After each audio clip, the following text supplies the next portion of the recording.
Hey guys, and welcome back to another YouTube video. In this video I'll be going through the Hawthorn vs St Kilda game, going through how it was an absolute scoring trove for me with this game, and it was really fun to actually watch, as St Kilda did score a lot of fantasy points, and I did have I think 5 St Kilda guys in the game, but also was a little bit annoying.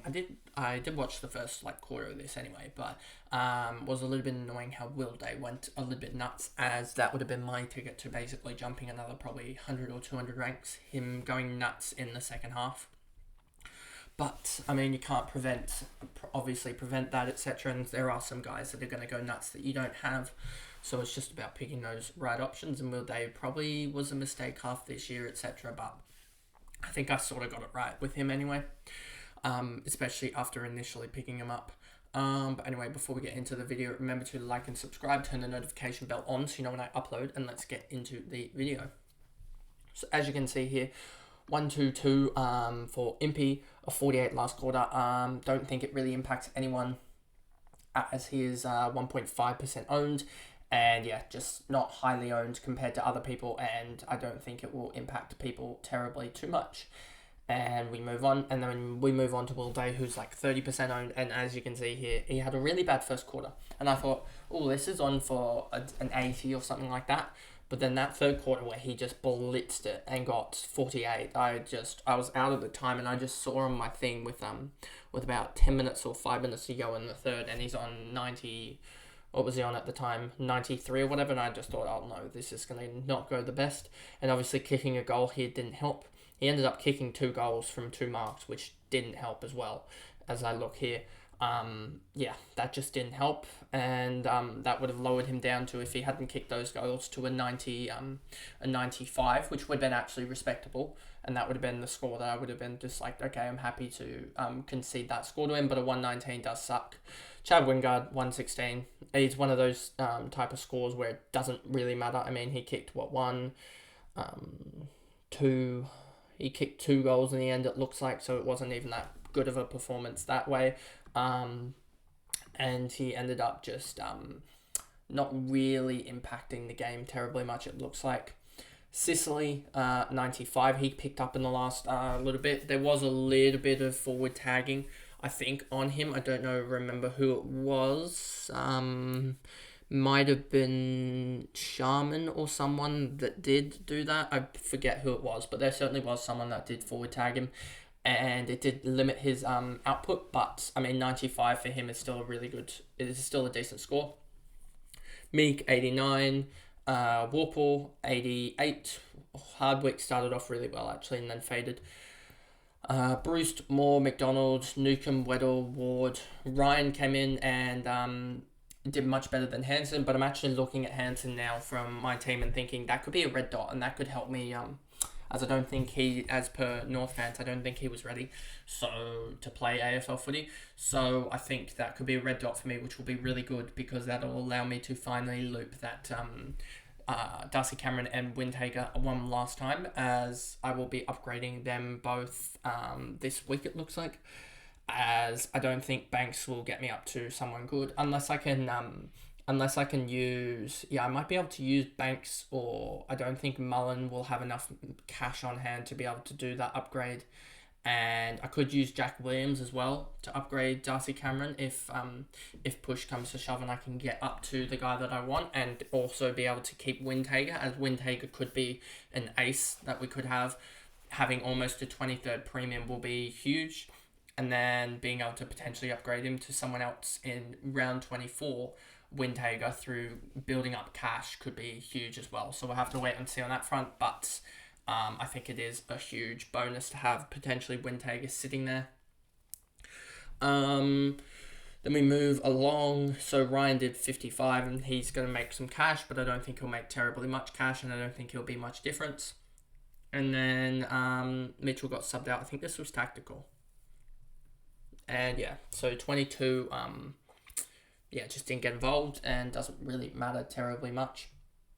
Moving on to St Kilda, Crouch, 133, absolute ridiculous first quarter. I think he ended up with 13 touches in the first quarter, as well as 2 goals, I think it was. and then ended up in the last quarter getting a 40 in the last two, get up to 133. Wish I had the captain on him, as that would have been 17 points, but just having Crouch in general as a sort of pod has worked really well. He is 14% owned, and yeah, just a much better pod. I mean, pretty much all my pods at last week, if I look, I won't actually look that way. I mean, Darcy Cameron as a pod sort of did well. Cornelius highly owned. These guys are all highly owned. Libber I'm probably bringing in. Parrish is a pod and he scored 93, so that isn't the worst. Crouch went big. Brayshaw's highly owned. Steele is highly owned, but 22%. I mean, but he went 116, which is good. Petrarca, another sort of pod, went 118, which is huge. Merritt 140, Bont 86, and then these six guys are sort of highly owned as well. So, yeah, it was just good to have some of my like pod guys, player of differences go big, and hoping to bring in some more player of differences as trying to climb the ranks, because I'm willing to risk dropping to probably 2.5k to jump into that top like 800 or so. Which I think is a possibility. I mean, I'm 1744, I believe, at the moment, and I think that is 900 in the last 4 rounds, which is like just over 200 around when I'm making up 400 or 400 to 500 around at the moment. I think it is possible to get to 800 or so, as that is only like it's only like 100 points if, which, I mean, Libber could easily make that up, given the run that he has. Could he make up 100 points on his own? Probably not, but could he make up 50, 60 points on his own across 4 weeks? I think he could easily do that. He could make 100 in 4 weeks, but yeah, which could be good. But yeah, that will be his role in doing that, and you need another couple guys to go big as well. But it'll be tough, but I think there is a possibility for that. Wangadeen Malira 125, he did really well. Steele 116, he was ridiculous, 38, 31, 20, 27. Wood 115, another ridiculous output game from him. Romo did 114, and he had a 14 and a 19 quarter. So he was on track for a massive score, but then failed a little bit. But a 114 still great, as it looks like there's potential that Gawn gets rested against North next week, meaning that Rowan Marshall will be the top ruck. And with the way some people have played it, they've tried to cash grab out of Marshall into Gawn, so there could be a possibility that we see Marshall really outscore Gawn, and we see those people, the people that have Marshall over Gawn, climb the ranks again. Sinclair 106 had a 12-point quarter, but then a 60-point quarter, so made it up again. Gresham, Wilkie, Hunter Clark, Battle, Butler, Stocker, Philippou had a really good start, but then faded quickly. But that really does show that I think he does have an ability to score fantasy-wise, so I think there is something there in him. Windhager 70, he just stopped in the second half. If he'd gone on to go big, I think I would have probably climbed as well.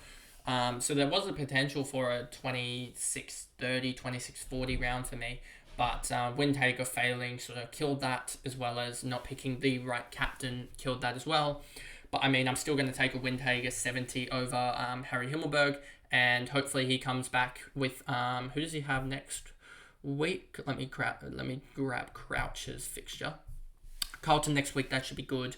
Richmond, and then 2 tough games. So I might be looking to move on, potentially Windhager to another premium, as in a 23rd premium, in 2 weeks' time. So have a week of more gaining cash out of Windhager. Hopefully you can get up towards that 670, 680.